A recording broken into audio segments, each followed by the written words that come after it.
Deus não luta com o diabo com os poderes de Deus. Porque se Deus lutasse com o diabo como Deus, não teria luta. Teria massacre. O próprio fato de ter um grande conflito entre o bem e o mal significa que Deus não luta com as armas de Deus. Ele luta com o caráter de Deus.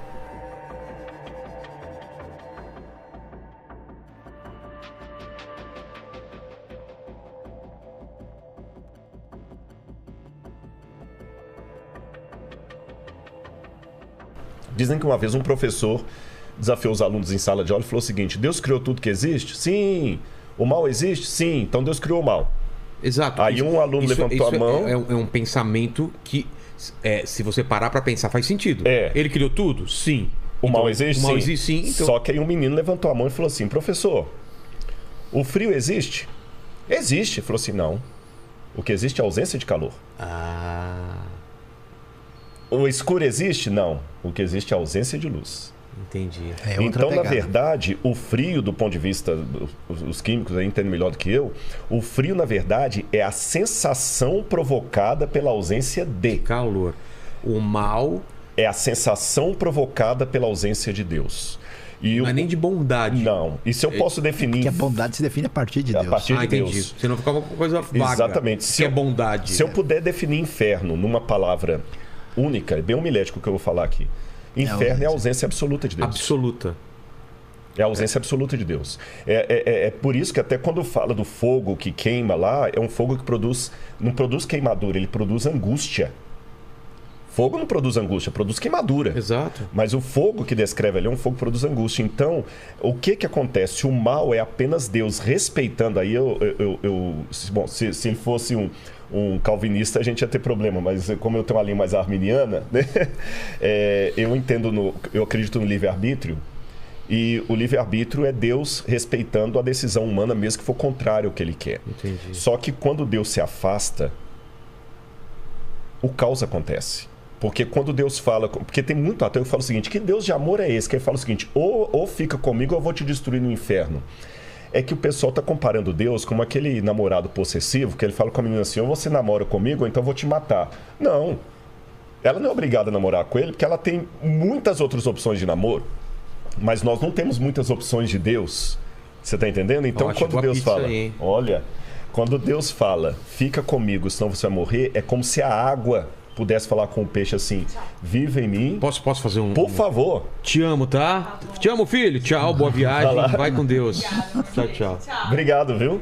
É como se a água tivesse vontade, a água pudesse falar pro peixe assim: peixe, viva em mim, senão você vai morrer. Não é que a água é uma possessiva, é porque o único jeito do peixe viver é dentro dela. Entendi. Então, vida só em Deus. Mas se a pessoa não quer Deus, então ele vai escolher o lado da sensação da ausência de Deus. E a sensação da ausência de Deus, como o caso do frio, como o caso das trevas, é o que a gente chama de mal. Então, per si, é isso que ele falou: o mal como ontologia não existe. O mal não é um ser ontológico. É uma negação. É uma negação. É o resultado de uma ausência. Entendi. E a gente pode dizer que esse mal, ele surge mesmo, essa ausência, separação, é na queda? É no paraíso? Na rebelião dos seres que têm liberdade, arbítrio, que resolvem dizer não a Deus. Tanto os seres espirituais... É isso que eu ia falar. Lúcifer também, então. Exatamente. Satanás, os seus anjos e o ser humano. Na linha temporal, primeiro é a rebelião dos anjos, depois da terra. Sim. Isso vocês acham que está correlacionado? Sim. É? Jesus diz em Lucas 10:18: eu via Satanás cair do céu. Como um raio. E como nós sabemos que a antiga serpente é o dragão e tem a ver com a tentação, então necessariamente a queda angelical precisa ser antes do Éden. O diabo, ele perdeu. Na verdade, ele não era diabo. O nome Lúcifer, na verdade, é uma corruptela. Você sabe que o nome Lúcifer não está na Bíblia. Não. Saiu pode explicar isso melhor do que eu. Isso é uma corruptela de uma tradução que acabou mal feita do latim. Lutíferos, né? Aquele portador de luz, foi o Jerônimo que colocou lá e acabou ficando como um nome próprio. Mas a Bíblia só fala: como caíste do céu, ó estrela da manhã, né? Seria estrela da manhã? Estrela da manhã. Mas estrela da manhã às vezes também não é Jesus, é chamado de estrela da manhã? Satanás é o leão, Jesus é o leão. Questão. Exatamente. Em que sentido? Satanás é leão como quem tem potencial de destruição. Jesus é o leão da tribo de Judá como aquele que tem protagonismo em relação aos... E tem um Depende qual é a detalhe a figura. mais. O diabo, ele quer ter a posição de Cristo. Sim, tudo é E para ter a espelhado, posição né? de Cristo, ele imita Cristo. Mas espera aí, como o diabo imita Cristo?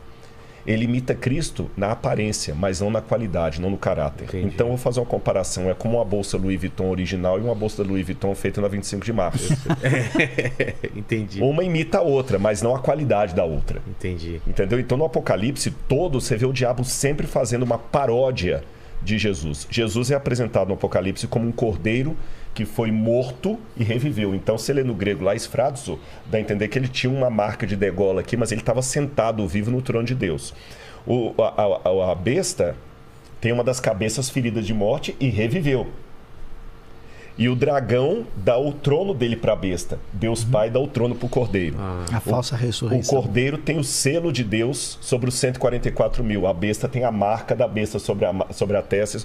Então você vê que tem uma paródia. Mas não tem um espelhamento da caráter. crucificação de Cristo, não tem Não espelhamento tem, exatamente, de um não. filho não. não tem. O diabo é a Louis Vuitton da 25 de março tentando imitar a Louis Vuitton original. Você tá entendendo? É o título, né? É, O diabo é a Louis exatamente. Vuitton Eu quero parecer com ele, mas não com a qualidade e o caráter dele. Entendi. Porque ele fala, eu subiria acima das alturas e estabeleceria o meu trono. Então, acontece o seguinte, quando Adão caiu em pecado, porque a serpente o tentou, e Eva, e eles entregaram o mundo para Deus, teoricamente o mundo deveria ser destruído. Sim. Mas Deus iria redimir a humanidade dando o próprio sangue dele. Porque quando alguma pessoa me pergunta assim, tá, mas se Deus sabia de tudo isso desde o início, e ele criou Lúcifer, mesmo sabendo que... Vou usar o nome Lúcifer, que é o comum, né? Ele criou Lúcifer, mesmo sabendo que Lúcifer iria virar o diabo, Satanás, que são títulos que ele vai pegar depois. Então Deus é responsável. Eu faço uma pergunta em volta. Quem pagou o maior preço? Porque quem pagou o maior preço pelo pecado... Eu não sei se o Sayão vai me chamar de blasfemo aqui. Para mim não foi nem o diabo. Não? Não. Quem? É Cristo. Por quê? Sabe por quê? A Bíblia fala que ele vai ser sacerdote por quanto tempo? Para todo sempre, livro de Hebreus. Por que ele vai ser sacerdote por todo sempre se o pecado não vai durar por todo sempre? Hebreus fala que ele pagou a morte por todo homem. E quando ele ressuscita, ele mantém ainda as marcas da crucifixão, mesmo no corpo ressurreto. Ele sobe para o céu nesse corpo ressurreto e os anjos falam, ele virá da mesma forma que para o céu o vejo subir. Quando a promessa bíblica da nossa glória fala que nós vamos chegar ao nível da glória de Cristo. Fala o seguinte, nós vamos crescer até atingir o nível da sua glória. Mas espera, se Cristo é Deus, como é que eu posso ter o nível da glória dele? E diz que ele agora não se envergonha de nos chamar de irmãos. E ele fala, Senhor, agora corpo me formaste. E a divindade habita corporalmente no corpo de Jesus. Então, o que a gente dá para entender nesses textos? E mesmo a imagem do Apocalipse, que o Cordeiro glorificado ainda está com a marca da degola. Cristo não pagou um preço só de foi lá, morreu na cruz, ele não podia deixar de ser Deus, porque Deus é Deus. É. Mas ele pagou algum preço eterno pela nossa salvação. Você está querendo dizer que Deus sabe de tudo. Ele sabe de, inclusive, desses desvios da queda e tudo mais. Ó, chegou aqui. Olha a pizza aqui. Bom, hein? Muito bem. Vilela, você só impõe a gente fazer uma oraçãozinha antes? Eu tenho os costumes, né? Vamos. Tá bom, pode fazer? Isso daqui você quer falar sobre isso? Depois a gente vai falar. fala. Posso deixar? Então, você lembra, tá? Eu vou deixar aqui. Você Falar lembra aqui. da gente? Isso aí veio Só do vou deixar embate. mais o Sayão para falar. Tá bom. Da Estela Merempta. Então, antes da gente começar, vamos fazer uma oração. Vamos aqui. Vamos lá. Galera, vocês estão assistindo de casa aí, a gente vai pedir. E ao quem tá Criador só da vida, ouvindo viu? o podcast, a gente está com uma pizza aqui, né? Da O Pizza, agradecer a O Pizza. Obrigado, mas- pizza. Isso, e agora vamos à oração. Senhor, muito obrigado por esse alimento, obrigado pelo espírito de amizade que está entre nós aqui. Nós te amamos muito, Senhor, e ajuda-nos a repartir o nosso pão com o nosso semelhante. Em nome de Jesus. Amém. Amém. Amém. Ó, pizza, vamos lá então. É. Mas então, o que acontece? Cristo amou tanto a humanidade que ele me amou, isso me emociona falar, antes de eu existir. Na onisciência de Deus, o projeto do Sayão, do Rodrigo e do Vilela já existiu. E sabe, mais ou menos, como se fosse um pai com um filho. A comparação que eu fazer é muito tênue ainda, porque o amor de Deus é muito maior do que qualquer analogia que eu possa fazer. Mas sabe, se um pai tem um filho com paralisia cerebral, que ele está numa cadeira lá, sem coordenação motor e tudo mais, e babando, e alguém que não é pai fala assim, gente, se você voltasse no passado, você ia querer ter esse filho? Mesmo que você não possa viajar, porque não tem com quem ele fica, e o pai olha para aquele menino lá, fala assim, tem se todo eu voltasse, o amor... eu não me arrependo dele ter nascido. Claro. Então Deus nos ama tanto, tanto, que mesmo sabendo toda essa bagunça, ele falou, eu vou criar mesmo assim, e eu vou pagar o maior preço, eu vou morrer por eles. Mas a minha pergunta, mais uma vez, desculpa se for uma blasfêmia, eu tô fazendo perguntas até infantis, como uma criança. Você acha que Deus, em algum momento, se sentiu culpado por dar a liberdade e saber que o filho ia cair?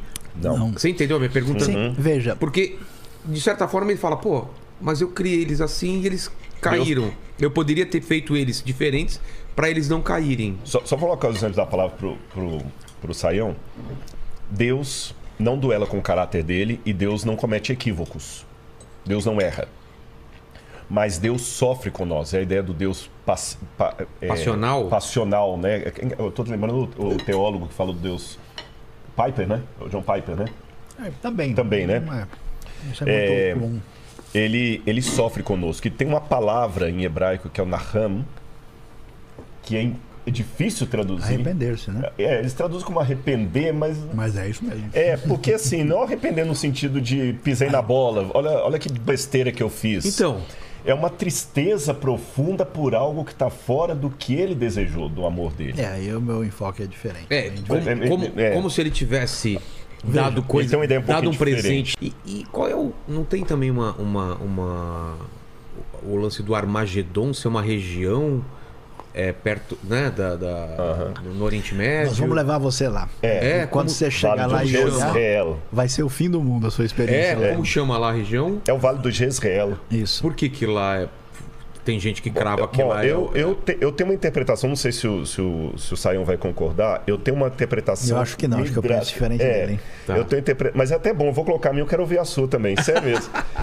Eu tenho uma interpretação midrástica daquilo ali. O que eu chamo de midrash, né? Ele sabe. Midrash é uma forma de interpretação que os judeus fazem, os judeus da época de Jesus, darash em hebraico, interpretar.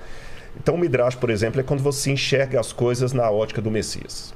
Então, vamos lá. Vamos aplicar isso aí no Apocalipse. O Apocalipse fala o seguinte: então vieram os reis que vêm da parte do Oriente, secou o Eufrates para eles virem, e eles se ajuntaram no lugar que em hebraico se chama Armagedon. Apocalipse 16. Apocalipse 16. Aí você pega o Apocalipse foi escrito em grego, mas essa palavra está em hebraico. Ar, em hebraico, é montanha. Magedon é Megido. Então seria Megido, montanha do Megido. Aí quando você vai lá em Israel, perto do Vale do Jezreel, o Vale de Jezreel é lindo, porque você tem uma montanha aqui, uma cadeia montanhosa aqui, outra cadeia montanhosa, aquele vale enorme ali no meio. Verdinho. E é ali embaixo, inclusive, que já Israel guarda. Pior que para o dispensacionalista é um prato cheio, porque é ali embaixo que Israel guarda os caças.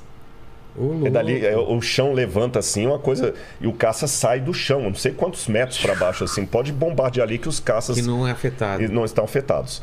Então ali você tem a cidade de Megido, e tem até um livro, agora eu estou tentando lembrar o nome do autor aqui, eu não sei se você, as batalhas do Megido, eu vou lembrar o nome do autor, porque teve muitas guerras que aconteceram ali. Por exemplo, o faraó Neco, quando veio batalhar, foi ali, Nabucodonosor veio para ali, porque ali, em termos de estratégia militar, é um lugar bom para batalhar, porque é um vale enorme, então dá para 2 exércitos se encontrarem. A partir disso, os que literalizam o Apocalipse, o Armagedon, como sendo uma guerra envolvendo União Soviética, China, contra Israel, Estados Unidos e aliados, imagina que os 2 exércitos vão se confrontar ali no vale... De um lado está a China, né? E do outro lado está o Ocidente. Exatamente. Né? Eu, particularmente, entendo um pouquinho diferente. Eu entendo o seguinte: em primeiro lugar, Megido é uma elevação, porque é uma cidade, a cidade de Megido, tem 18 camadas de ocupação ali, mas não é uma montanha. Mas quando a gente olha na Bíblia, geograficamente falando, às vezes o acidente geográfico tem o nome da região. Por exemplo, Mar da Galileia. Às vezes é Mar de Tiberíades, porque tinha a cidade de Tibérias, né? Mas o nome do mar mesmo é Mar de Kinneret, ou Genezaré. Mas chama Mar da Galileia porque fica na região da Galileia. Monte Sinai é porque fica na península do Sinai. Você está entendendo? Entendi. O Monte Pisga, ou Nebo, é porque fica na região. De Moab. Então, qual que é a montanha que fica ali perto de Meguido, que pode ser chamada de Monte Meguido? É o Monte Carmelo. E o que aconteceu no Monte Carmelo no passado? Uma guerra do bem contra o mal, simbolizada em Elias batalhando contra os profetas de Baal, que vem o fogo de Deus e consome e tudo mais.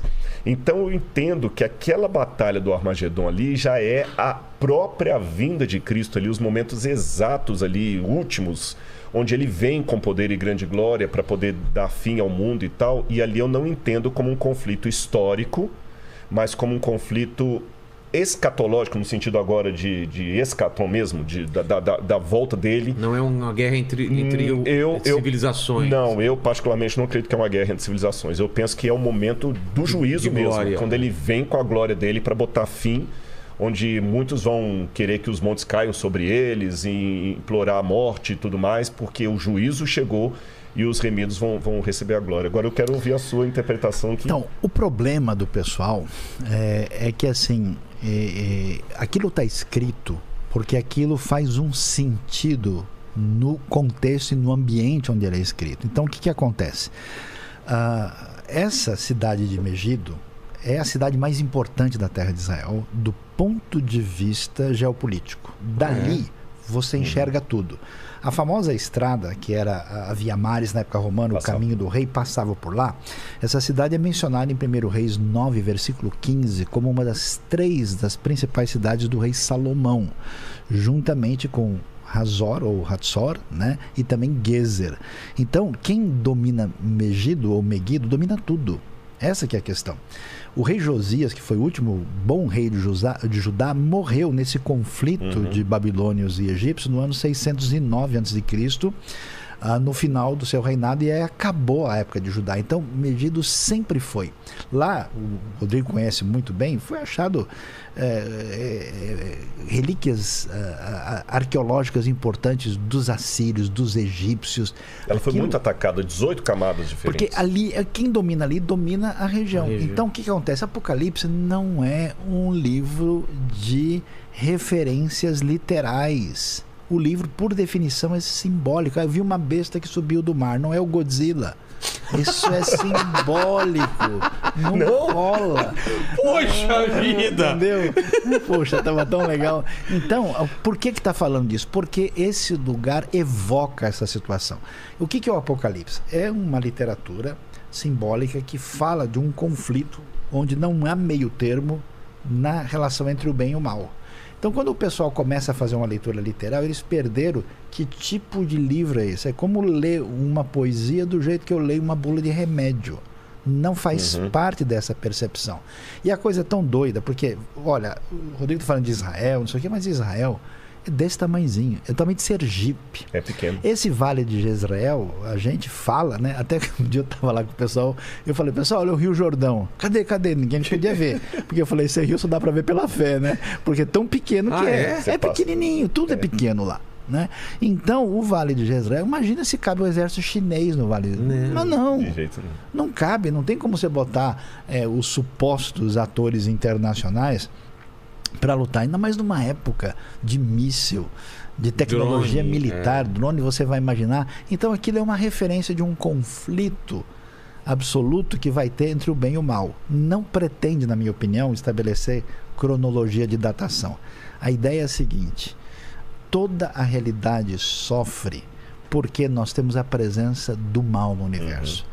E todas as culturas convivem de boa com o mal. Existe o que a gente chama de uma mentalidade dualista, no sentido que pau que nasce torto, morre torto. Quando um negócio é assim, não tem o que fazer. Os filhos das trevas contra os filhos da luz. Exato. Isso faz parte do pensamento indo-europeu, do mundo todo. Na Bíblia é diferente. Porque na Bíblia diz assim, pessoal, não era para ser assim.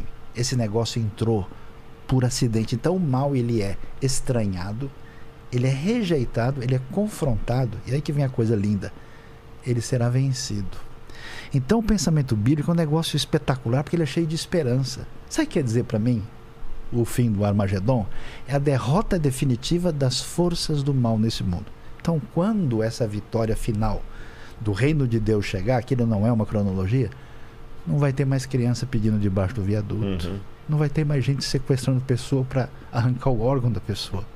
Não vai ter mais injustiça, maldade, crime, porque o reino de Deus vencerá internamente. Exatamente. É a redenção futura. Então, assim, o pessoal acha que Apocalipse é um videogame. Mas onde tá a discordância de mim? Não, é porque você foi por um caminho diferente. Eu não sabia, eu falei Eu falei na profetada. Porque eu tô esperando a discordância aqui. Por enquanto eu não tô vendo também. A gente arruma uma. A gente arruma uma, viu? Não seja por isso. Então vou arrumar daqui a pouquinho a discordância. Quando dizem o diabo é inimigo de Deus, vocês não acham que é colocar o diabo em pé de igualdade com Deus? Um Deus inexplicavelmente todo-poderoso não tem inimigo. A criação de Deus, sim. A impressão é que Deus precisa se esgotar para vencer o diabo. Boa pergunta. Achei. Boa pergunta, Nossa, né? Excelente pergunta. Qual é o nome dele? André? André Apolinário. Pô, eu gostei também. André, você fez uma pergunta teológica profunda. Que eu vou tomar licença aqui. Eu até tomei a iniciativa. Desculpa, Saião. Tranquilo. Eu vou responder com uma outra pergunta. Se Cristo é Deus e Cristo morreu, como pode um Deus eterno sinceramente morrer? Se Deus é Deus, como é que tem um grande conflito entre o bem e o mal? Eu só tenho uma resposta para te dar, André. Deus vai parecer heresia no primeiro momento, mas ouça até o final, você vai entender. Deus não luta com o diabo com os poderes de Deus. Porque se Deus lutasse com o diabo como Deus, não teria luta. Teria massacre. O próprio fato de ter um grande conflito entre o bem e o mal significa que Deus não luta com as armas de Deus. Ele luta com o caráter de Deus. Porque quando começou a rebelião no céu, que se estendeu para o planeta Terra, a grande acusação é que Deus era um déspota, que ele nos obrigava. E quando o diabo nos acusa, não é só acusar os nossos pecados, como muita gente pensa, não. Ele nos reclama para ele. E como no caso do livro de Jó, que ele falou o seguinte: Jó está te servindo porque o Senhor compra Jó, tira os bens dele, eu quero ver se te segue. Deus deixou Jó sofrer para mostrar para o universo que Deus não obriga, Deus não é um ditador. E no final das contas, o bem vai vencer o mal, não com superpoderes de Deus, Marvel, mas sim com o caráter de Deus. Porque Jesus, por exemplo, venceu o mal quando ele estava mais fragilizado, na cruz do Calvário. E tem um texto, André, que você deve depois procurar a Bíblia para ler, Filipenses 2, verso 5, que para mim é uma das teologias, lembra que eu falei de cristologia, uma das mais bonitas, que é a teologia do esvaziamento. Paulo fala o seguinte: tenham em vocês o mesmo sentimento que houve também em Cristo Jesus. Porque ele, vivendo na forma de Deus, não ficou agarrado ao fato de ser Deus. Pelo contrário, a si mesmo ele se esvaziou. Aí no grego tem uma palavra que é gnosis, assumindo a forma de servo, vindo viver entre nós, e como servo tendo morte e morte de cruz. Aí o texto continua dizendo: por isso o Pai o exaltou sobremaneira. Ele deu um nome que está acima de todo nome. Quando eu li isso a primeira vez, eu falei assim: peraí, parece que os testemunhos de Jeová tem um ponto aqui. Porque se Jesus é Deus, por que o Pai tem que dar um nome para ele acima de todo nome se ele já tem? A questão é o seguinte: até a cruz, Jesus era Deus por natureza. Mas com o que ele fez na cruz do Calvário, ele é Deus por natureza e por honra ao mérito. Ele é Deus e merece ser Deus. Se tivesse vaga para Deus no universo, o único ser capaz moralmente é Jesus. Porque é fácil ser Deus quando você tem os poderes de Deus. Mas manter a nobridade, o caráter de Deus, quando você está temporariamente destituído daquela glória, é que é a questão. E ele venceu com a fraqueza. Ele venceu com o caráter. Ele não venceu o diabo jogando raiozinho. E aquele fogo de enxofre que vai vir consumir os ímpios no final, não é Deus mandando raiozinho ali, brincando, não. Ele se afastando, respeitando a decisão que eles tomaram. Que aí eles vão enfrentar a ausência absoluta de Deus. Mas até então, ele vence o mal com o caráter dele. Cristo se esvaziou para estar justamente no nosso nível. Por dois motivos ele se esvaziou, Pedro. Não, André, né, André? Primeiro, para revelar o Pai. Porque Deus é tão grandioso que se Jesus não revelasse, nós nunca íamos conhecer Deus. Lutero dizia que os homens usam uma máscara para se esconder. Deus é o contrário, ele usa uma máscara para se revelar. que ele é tão grandioso que o jeito dele se revelar é se ocultando. E o segundo, quando nós estávamos mortos em nossos pecados, ele se fragilizou, tomou a nossa humanidade e com o seu amor e o seu caráter, ele venceu o mal. Essa é a maior prova de que ele é poderoso. Porque poder não é você usar algo que você pode para arrebentar o outro. É você poder fazer isso e não fazer.